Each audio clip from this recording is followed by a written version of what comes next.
All right, so you're trying to graduate debt-free, but it's stressful when other people are going and doing stuff that costs money and you want to be a part of it. I mean, you can in some instances, but you also are kind of like stopping doing that all the time. How do you get from FOMO to JOMO, right? The fear of missing out to the joy of missing out. Here are 3 ways to love the debt-free college journey that you are in right now. Hey girl, welcome to Money and Mental Peace, a podcast for Christian college girls wanting to graduate debt-free. Do you procrastinate on homework while Googling easy scholarships and money for college because you're drowning in debt and student loans? Afraid you'll never have enough time and motivation to find ways to pay for college when you don't even have enough time to sleep or have a social life? I'm Kara. I too was a stressed college student and overachiever looking for money and mental peace. I wondered if there were other ways to pay for college, and I wished for a clear direction on how to do it. I wanted an easier way to fund college with less anxiety, but I kept telling myself I had no idea what to do, thought I wasn't finishing school fast enough, and thought I would never have enough money. Until some scholarships and rare school hacks got me through debt-free, and I can show you how to do this as well. In this podcast, you'll find mental peace, answers for your future, and enough money to kill it at college. So grab your cold brew and TI-89 and enroll in the most stress-free and debt-free class that you've ever attended. This is Money and Mental Peace. All right, so I remember this one time in college, honestly not one time, a lot of times, but I wanted to graduate debt-free, and so I didn't always want to pay to do a lot of stuff. I did want to go, usually if my friends, went and saw a movie, every once in a while we got food, there's some stuff I would go and pay for and do, and I had it budgeted for, but something it would be cool to, dye my hair, I don't know, or, then, balayage was, the thing. And that can cost a chunk, you normally are never getting it less than $50 and it's upwards of $100 or more. It depends on what it is. You know how much gas money that would be for me? So, well, not nowadays. Gas money's getting pretty high, but I didn't want to do that. But it was hard because I felt like I was missing out on different things like that. Dave Ramsey talks about this phrase, live like no one else, so that later you can live like no one else. You might need to write that down. Okay, let's just say it again. Right now, live like no one else, so that later you can live like no one else. So you're saving, you're being frugal with what you're doing for entertainment and just whatever, so that later you can be debt free. You could have a house paid for. You could save most all of the money that you make. You could go on some cool trips. Then you could, get your hair done every week if you want, whatever.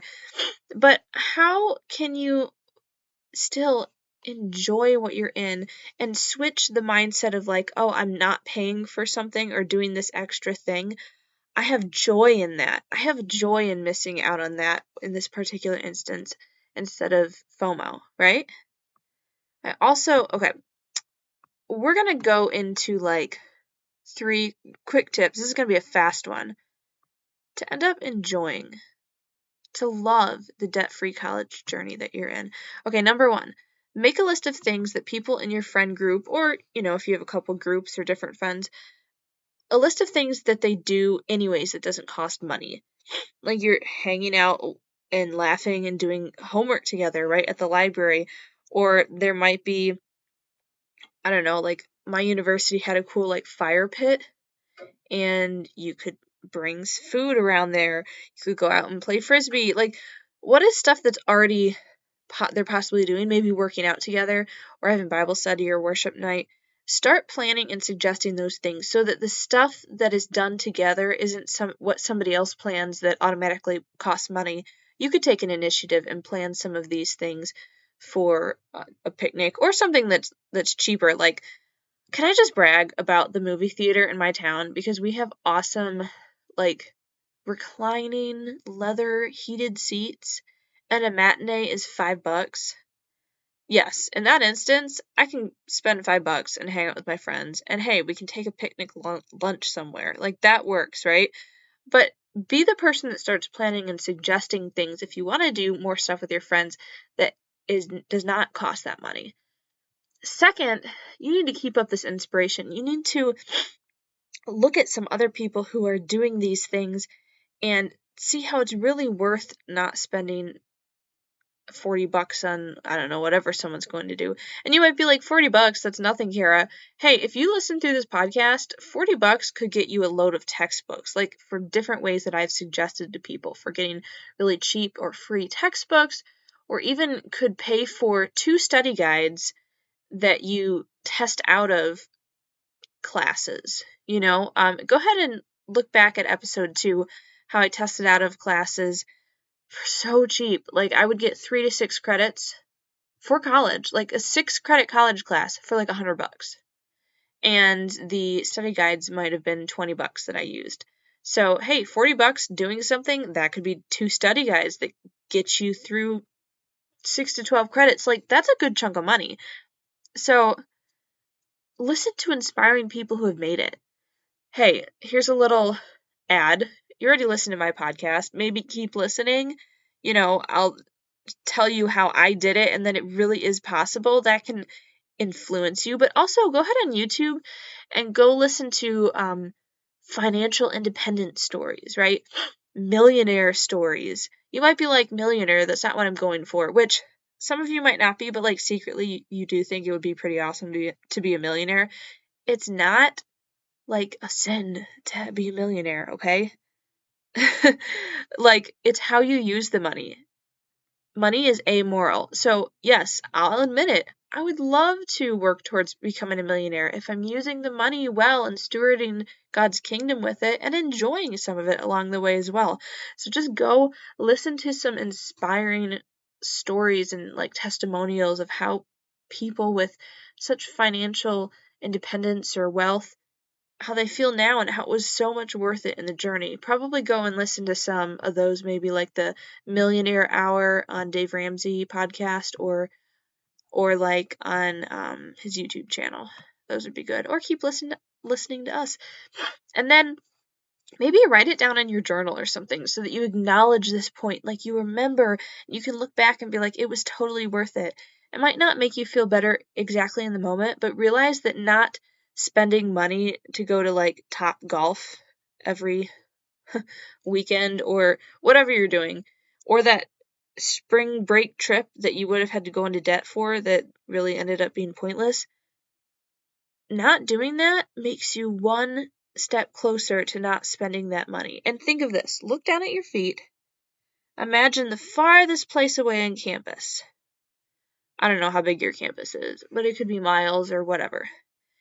If you took a baby step, one baby step, eventually you'd get there. It would take a long time, but eventually you would get there.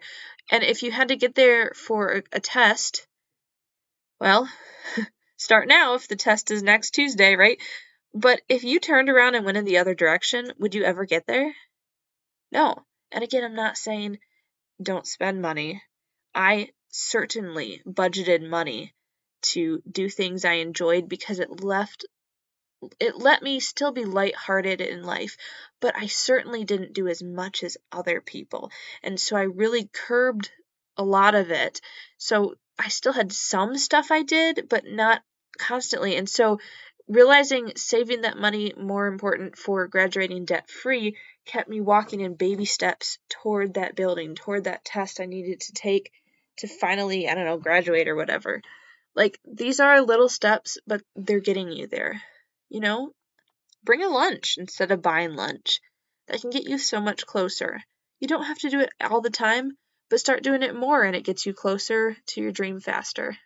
On into our Facebook group, the Christian College Girl Community, and I'd love for you to post what is one of these ways that you're going to employ to help you feel better about this debt-free journey.